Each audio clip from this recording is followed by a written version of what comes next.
আর এই এসআইআর রুখতে মানুষকে এক টানা ভুল বুঝিয়ে চলেছেন মুখ্যমন্ত্রী মমতা বন্দ্যোপাধ্যায়।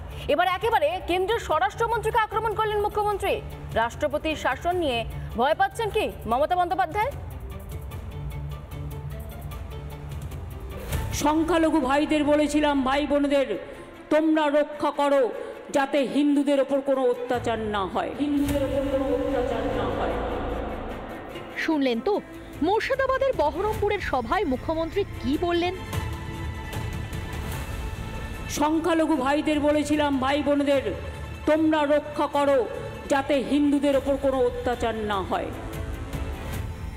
নিজে পুলিশ মন্ত্রী, হাতে প্রশাসনের সমস্ত দায়িত্ব। যদিও মমতা বন্দ্যোপাধ্যায়ের কিন্তু আজব যুক্তি।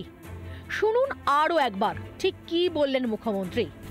মাঝে ধুলিয়ানে একটা ঘটনা ঘটেছিল, আমি নিজে এসেছিলাম, এবং জঙ্গিপুরে একটা ঘটনা ঘটতে যাচ্ছিল, কিন্তু আমি সংখ্যালঘু ভাইদের ফোন করেছিলাম, রাবিউলকে হসপিটাল থেকে তুলে এনেছিলাম, আমি জাকিরকে ফোন করেছিলাম, আমি মিউনিসিপ্যালিটির চেয়ারম্যান, তাকে রাস্তায় দাঁড় করিয়ে সংখ্যালঘু ভাইদের বলেছিলাম, ভাই বোনদের তোমরা রক্ষা করো যাতে হিন্দুদের ওপর কোনো অত্যাচার না হয়।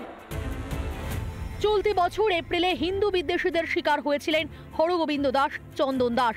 নিজের ঘর, উঠোন, তুলসী আঙিনা ছেড়ে প্রাণ বাঁচিয়ে পালাতে হয়েছিল নিরীহ হিন্দুদের, যা মনে পড়লে এখনো আঁতকে উঠতে হয়। সেদিনের সেই হিংসা নিয়ন্ত্রণের দায়িত্ব কার ছিল ম্যাডাম? কেন আপনার বীর পুলিশকে লুকোতে হয়েছিল টেবিলের তলায়? যে পুলিশ শিক্ষকদের লাথি মারতে পারে, সেই পুলিশ হিংসা নিয়ন্ত্রণ করতে পারে না? সংখ্যালঘুরা সুরক্ষা দেবে সংখ্যাগুরুকে, ওই সংখ্যাগুরুর বেঁচে থেকে আর কি লাভ?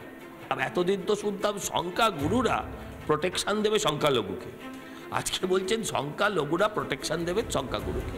এর থেকে মরে যাওয়াই ভালো। আমার সরকারের প্রোটেকশনে নয়, সংখ্যালঘুদের প্রোটেকশনে থাকার থেকে মরে যাওয়া ভালো। সংখ্যালঘুরাই যদি সংখ্যাগুরুদের সুরক্ষা দেবে, তাহলে পুলিশ কি করবে?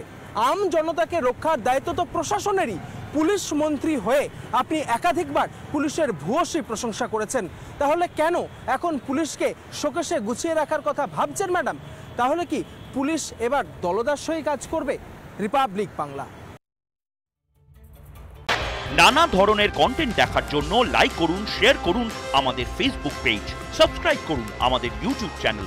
পাশাপাশি অন্যান্য ব্রেকিং নিউজের জন্য অবশ্যই চোখ রাখুন রিপাবলিক বাংলায়।